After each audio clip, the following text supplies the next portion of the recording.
my lovelies, and welcome to my vlog. What to talk about today? I wonder. What should I discuss today? Ooh, I know. How about the pains of being a book influencer? Now, for the most part, it's fun. I've gotten to read and recommend a lot of really good stories, but every once in a while, I run into that just horrible story. And the fun thing is most of the time when I've been bumping to horrible stories, they weren't the indie authors that I primarily review, which is interesting because I pick a story based on the synopsis if it sounds interesting. And sometimes I do, if I can, approach the author to see if they would be interested in me reviewing their book.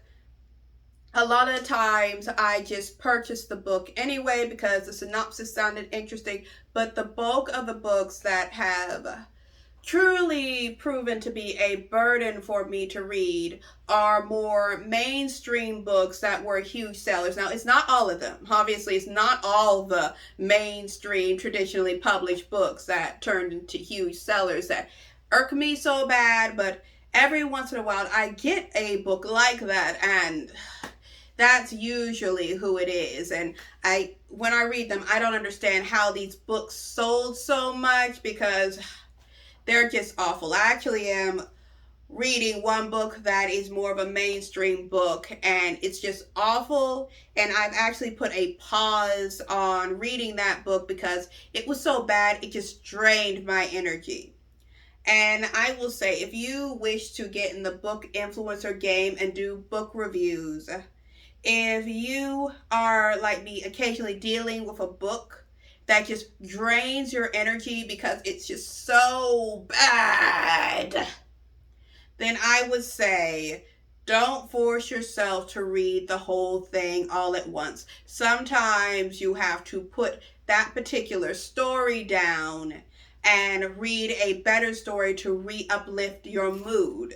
And if you still want to leave a review about the really bad book, yes, you do have to read and finish the whole thing because otherwise you're not giving a fair review or assessment of the book, and you want to do quality reviews.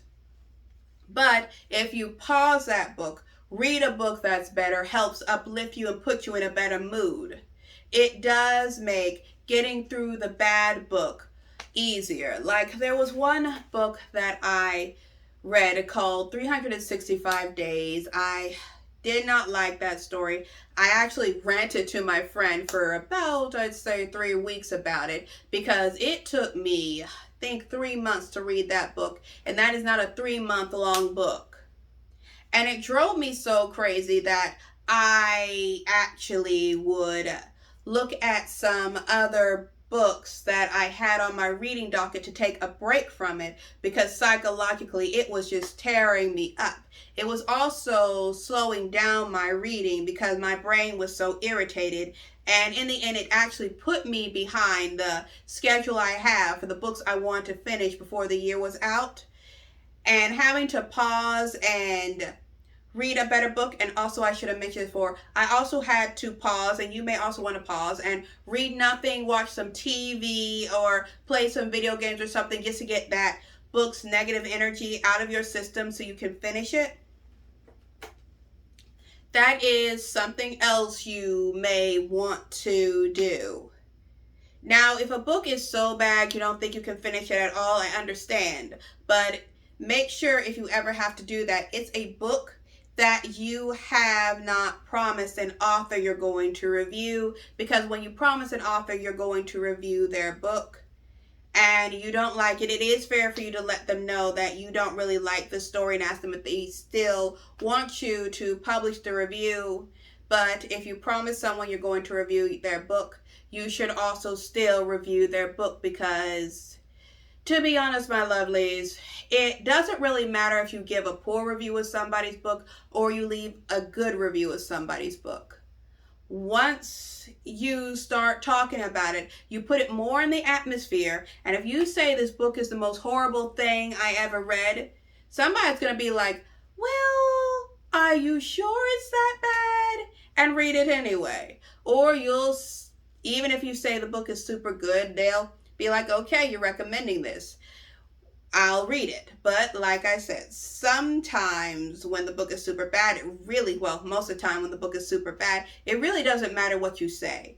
As long as you review it and talk about it, it's in the atmosphere. People will make their own decisions about it. And a lot of times, people will even pick up the book just because you said it was bad to either try to prove you wrong or question for themselves whether or not they really would enjoy the story.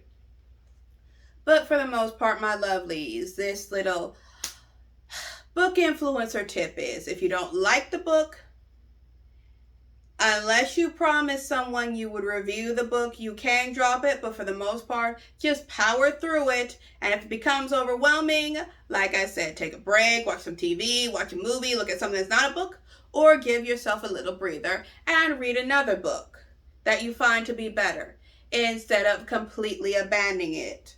Because you also have to think, with the influencer lifestyle, and I should have mentioned this earlier, not everything you review you're going to like. And to be honest, my lovelies, be the fact that not everything you review you're not going to like. Other people know you technically would not like everything that you're going to review. And people kind of get a kick out of watching us suffer with something we truly hated.